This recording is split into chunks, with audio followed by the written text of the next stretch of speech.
Hello, my name is Jorge Tessada, and today I'm going to be talking about the history of rock music, more specifically the time periods between the 1865 and 1975. So, my thesis is that rock music evolved from African American blues, gospel, and rhythm and blues traditions into a global cultural force that reflected major social and cultural changes from the early 20th century through the 1970s. Side 1 of this project includes two big parts: the origins of rock music in African American musical traditions, those of which include slavery, work songs, spirituals, gospel, call and response, and Delta blues, and how they started to have emotional storytelling, and also how segregation in the American South impacted this genre of music. The second part starts about the birth of rock and roll, how electric blues and rhythm and blues came to be, how they were recorded and released on radio, their racial crossover in music at the time, and the teenager and youth culture starting to emerge. Side 2 explains and contains the information regarding the 1960s explosion and how it changed the culture, starting with the British invasion, the Vietnam War, civil rights movements, counterculture, and hippies. And the second part includes more about the sound vision and musical experimentation of music. This includes drugs and psychedelia, longer songs and conceptual albums, the diversification of subgenres, and arena music.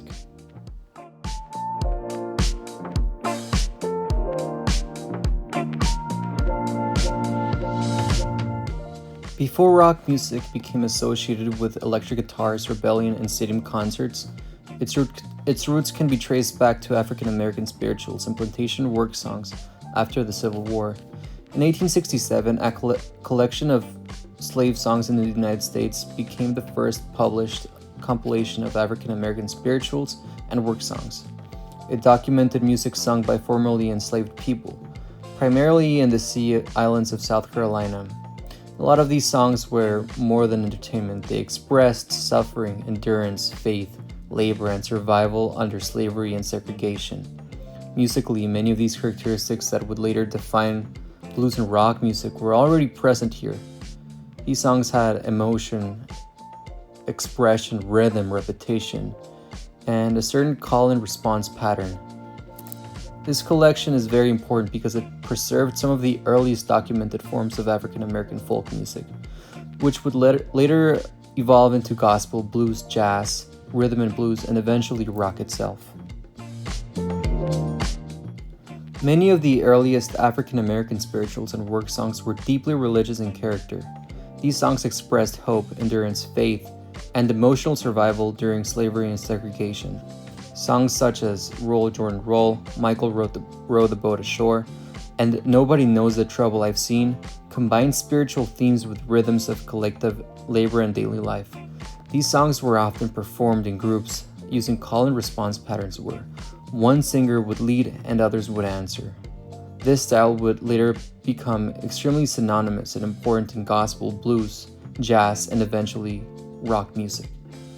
Different regions across the American South had also developed different musical styles and traditions, showing the cultural diversity within enslaved African American communities.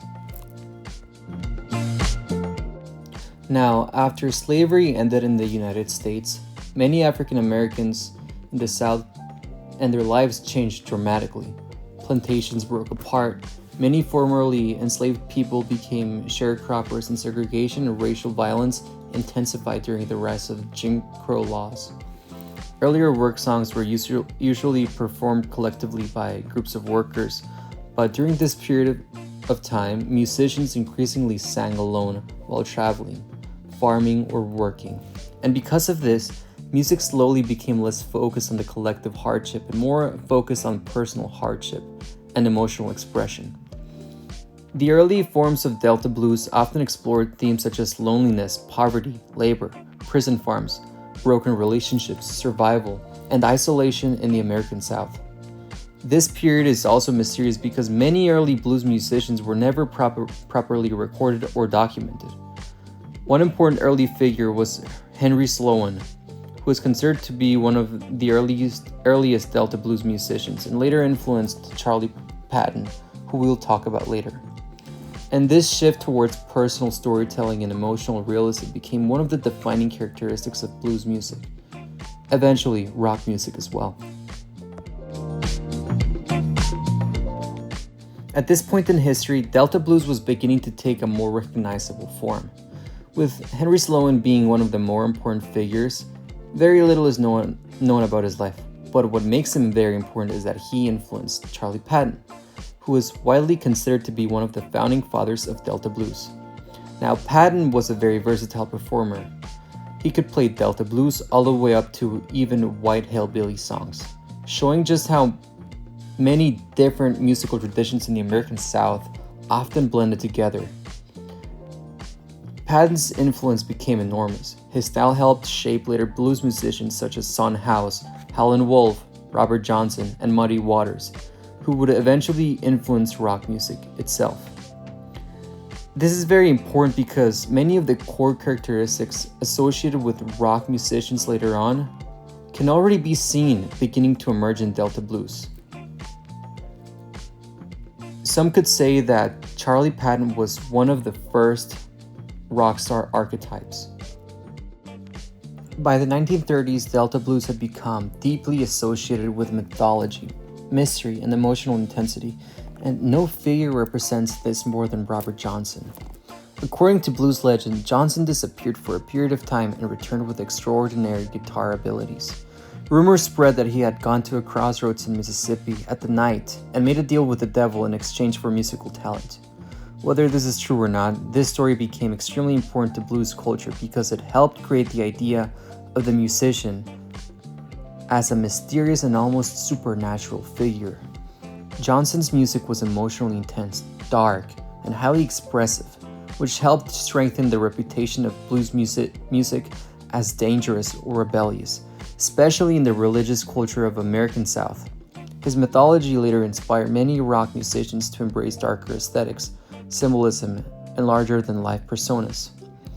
Robert Johnson also became associated with the 27 Club myth after dying under mysterious circumstances at the age of 27, reportedly after being poisoned while playing at a Mississippi juke joint. Even though he recorded only a small amount of songs, his influence on blues and rock music became enormous, inspiring artists such as Eric Clapton, Keith Richards, Led Zeppelin, and many others. During the 1940s and 1950s, blues music began to change dramatically as many African Americans migrated from the rural South to industrial cities like Chicago.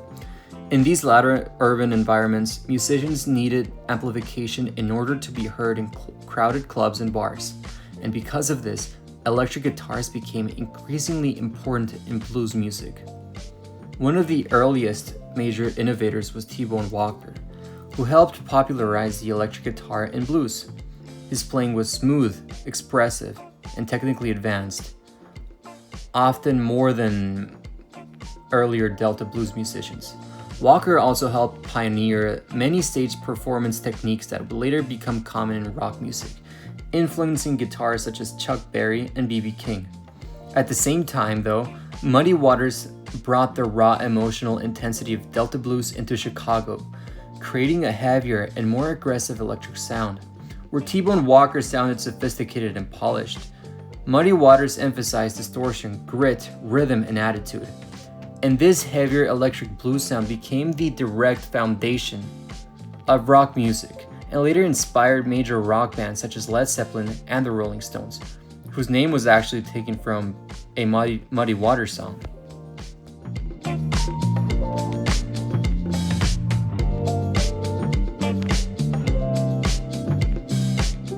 By the 1950s, blues music began evolving into something faster, louder, and more energetic, helping create what became known as rock and roll. One of the most important figures in this transformation was Chuck Berry. Now, Berry combined blues, country, and rhythm and blues into a new sound built around strong guitar riffs, driving rhythm, and energetic performances. And unlike earlier blues musicians whose songs focused on hardship and survival, Chuck Berry wrote about teenagers, cars, dancing, school, romance, and rebellion. Because of this, rock music became strongly associated with the youth culture for the first time. Berry has also helped to establish the electric guitar as the central instrument of rock music through his lead playing, intros, and rhythmic scale, and his performances were just as influential as his music. His famous duck walk, which we can see in this picture, an energetic stage presence helped to create the image of the modern rock performer. Artists such as the Beatles, the Rolling Stones, and Jimi Hendrix were all heavily influenced by Chuck Berry, making him one of the foundational architects of rock and roll. By the mid-1950s, rock and roll was no longer just a regional music style, it was becoming a massive part of American culture. And Elvis Presley became the central figure in that transformation. What Elvis did is combine rhythm and blues, gospel, country, and rockabilly into a sound that appealed to a large mainstream audience. And through television appearances, film, radio, and commercially successful records, Elvis helped to bring rock and roll into millions of American homes. At this time, his success reflected the racial dynamics of American music during segregation. Many black musicians helped to create the foundations of rock and roll before Elvis did, but they did not receive the same level of media attention or commercial success. And Elvis also became controversial because of his dancing, stage presence, and sexually suggestive performances, which many older Americans viewed as rebellious or immoral. Because of this, rock music became increasingly associated with youth rebellion, generational conflict, and changing social values during the 1950s and beyond. By the 1960s, rock music had exploded far beyond the US. In 1964, the British invasion began as bands such as the Beatles and the Rolling Stones became massively popular in America. Now, these British bands were heavily influenced by earlier American blues and rock musicians, such as Chuck Berry and Muddy Waters. In many ways, British artists helped reintroduce American blues traditions to younger audiences around the world.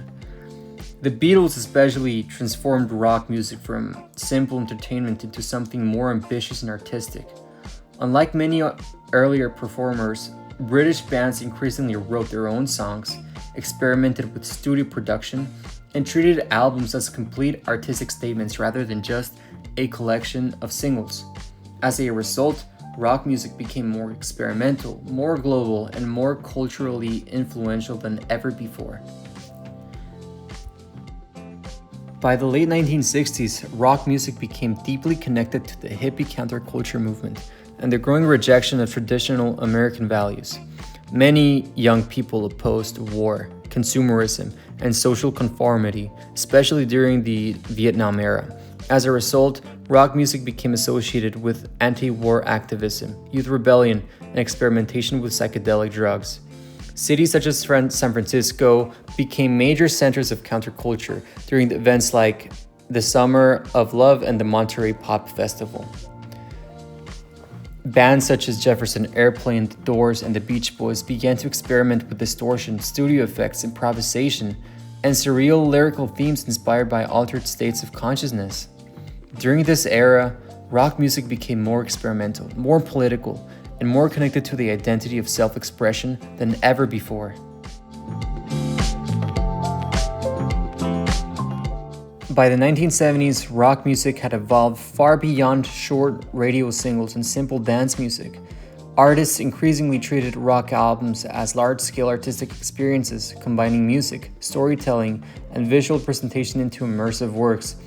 Bands such as Pink Floyd, King Crimson, Black Sabbath, and Led Zeppelin expanded the boundaries of rock music through longer composition, studio experimentation, synthesizers, distortion, and conceptual themes. Rather than focusing on only romance or teenage culture, many rock artists now explore themes such as war, alienation, greed, mental illness, and existential anxiety. Albums such as Dark Side of the Moon or Wish You Were Here redefine what a rock album could be by creating cohesive listening experiences meant to be heard from the beginning to end. By this point, rock music had transformed from regional blues traditions into one of the most ambitious and culturally influential artistic movements of the 20th century.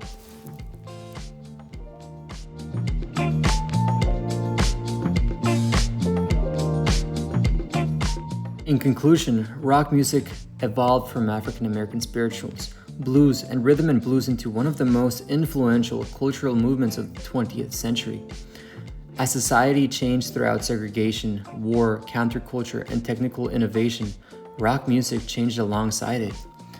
But even as rock became louder, more experimental, and more theatrical by the 1970s, its emotional roots in blues, expression, rebellion, and individuality remained at its core. Thank you very much.